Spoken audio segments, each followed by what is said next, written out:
SEER is a proprietary VML application. There are other tools like it, Buzzmetrics for example, and it measures sentiment and conversation in the blogosphere. Is its primary application. We use a crawler or search engine type thing, like a robot, software robot, to find conversation about a brand, service or product based on a set of keywords or attributes that you specify. So to take an example, Adidas, we did some work for the World Cup, and what was interesting is when we did the initial crawl, we expected to find lots of conversation about Adidas, about Nike, about Puma, etc., and we didn't. And the reason is that if you sit in a bar with friends and you're chatting, you're having a social conversation, you don't talk about brands, you talk about the actual activity. So in sports, take football, it's the players, it's the refereeing, it's the games between the teams, it's the pitch, condition of the pitch, it's all the attributes about the game. It's not really about the product or the brand. Mm-hmm. And so we very quickly learned that when you start off by defining the dictionary and the phrases, it actually takes some time to manipulate that so you get back the results that you want. Mm-hmm. And what you get returned from the crawler is literally many thousands of websites which you then have to sift, categorize and tag, and from that you build an ecosystem, and the ecosystem is a living structure or set of connections between different sites on the internet discussing your brand, product or service.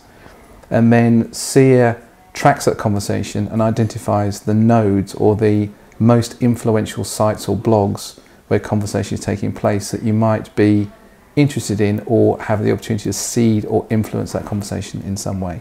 It's very voyeuristic, so you're really looking, you're actually literally looking down on, metaphorically, looking down on the conversation and trying to see what is happening. And so, of course, the thing you want to do the most is actually to have a direct connection with that influential blog or person, contact them in some way. That there's ways of doing this, more like a PR strategy, and give them something which is valuable to them in the way they operate. So let's go back to Adidas. Let's take a football blogger.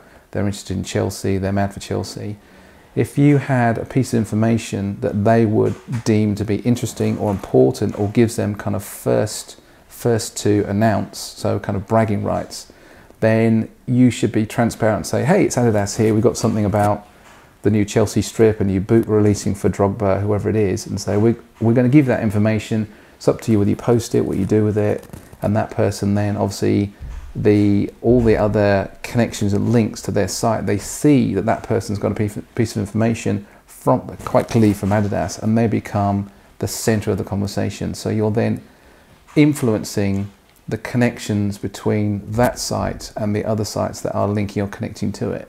So it's can be quite a transparent connection. So it's literally, hi, we're Adidas, we've been watching you, we're regular bloggers. That's the other thing I should add, is that much like, back to the bar analogy, much like in a pub, if we'd never met and I went running up to you and offered you to buy you a drink, you'd kind of think that was rather strange. So I have to kind of introduce myself to you, or I'm a regular in that bar, so you see my face. You don't know me, but you see my face around, so I'm not a stranger. So when I do introduce myself to you, it's like, oh, I've seen that guy in the corner, I wonder what he does, he kind of looks interesting. Or there's lots of people around him chatting, it seems like he can hold a good conversation. And then I provide something to you, say, oh, that's interesting, here's that guy. And then I connect with you, and it kind of makes sense. So you need to be a citizen in the online space, already participating and in that subject, so that when I introduce myself, I'm not like somebody just out of the blue, because you could imagine the reaction could be, what on earth does this person want? Who are they? And there can be some negative sentiment. It's extremely measurable in that you get a timeline of what is happening in the blogosphere based on the crawl. And if you seed content, you can literally track exactly what happens. I mean, it's very qualitative. You can literally see, put something in and you watch what happens. But it's a sentiment. It measures sentiment and influence. It doesn't measure eyeballs, clicks. It's not like in a commerce tool. So it's highly measurable, but it's in a way that you need to take something away. You need to create an insight from what you're seeing, as opposed to a number of clicks or like a hits on site kind of measurement. Mm-hmm.